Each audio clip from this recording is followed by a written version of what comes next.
Wato, na gode gidan Radio Television TV Mond. Abinda za mu iya cewa akan wannan hanyar jirgin ƙasa. A wani lokaci mun yi tsokaci cewa wannan hanyar na jirgin ƙasa za a yi babbar hasara. Na farko, saboda ba a tsaya ba aka tantance yanda karatun yake, yanda ya kamata a yi, kuɗin da ya kamata a kashe, hanyar me ya kamata, shi na ake cewa etude de feasibility. Duk wannan abubuwan ba a yi ba, sai kasance a lokacin nan ana son a burge mutane ne, har ana cewa ai a Nijar babu wani wanda ya taɓa yin wannan hanyar ta jirgin ƙasa, su ne farkon wanda suka yi. Muka ci musu hasara ne.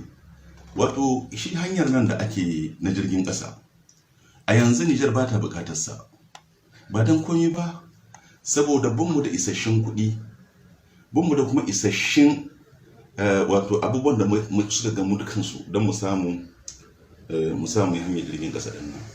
Ba irin bayanin da bamu yi ba, amma gwamnatin wancan lokaci sai ta ki sauraron mu, ta yi mana kunnen ƙashi. Aka zo aka yi babban biki, ƙasashen biki, aka kirawo shugabanni na ƙasashen waje, aka ce ku zo ga abin da za a Nijar wanda ba taɓa ba, dan Nijar bai san jirgin ƙasa ba.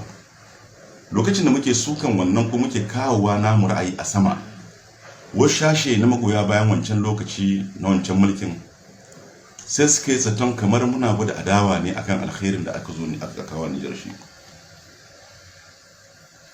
Tafiya ta yi tafiya, yanzu ga shi yau ana cikin shirin katse wannan kwantaragi din, kawo ƙarshen kwantaragin wannan hanyar jirgin ƙasa. Wato misali, in ka ɗauka, an taɓa yin hanyar jirgin ƙasa a tsakar kwalta, a tsakar hanya, a tsakar gari? Ba taɓa yi. Hanyar jirgin ƙasa kowa sani, wanda ya kyawun duniya sani. To sai aka kasa fahimta, mu aka kashe dubban miliyoyi a banza. Da wannan kuɗaɗe sun mana amfani a hanyar makaranta, tsaftaccen shan ruwa, da kuma wasu hanyoyi da yawa wanda talaka zai samu amfani shi, ba a yi ba. Yanzu gashi ya zama mana hasara, kuma na tabbatar da ba za a yi bincike ba, saboda a hudu Nijar haƙƙin sa, haka za a bar abin ya tafi. Kaga wannan ba karamar hasara ba ne, ba karamin kayan bakin ciki ba ne. Don haka muke kira ga magabata, ita ba siyasa da ake yin ta saboda a kai talakawan da suke cikin wahala bisa domin tsira. Ba ana yin siyasa ba ne don a burge mutane, don a ce wani bai yi ba, ni na yi, wani bai yi ba. A'a, duk shugaban da aka zaɓa an zaɓe ka ne don ka yi aiki, ba zaɓe ka ba don ka burge mutane.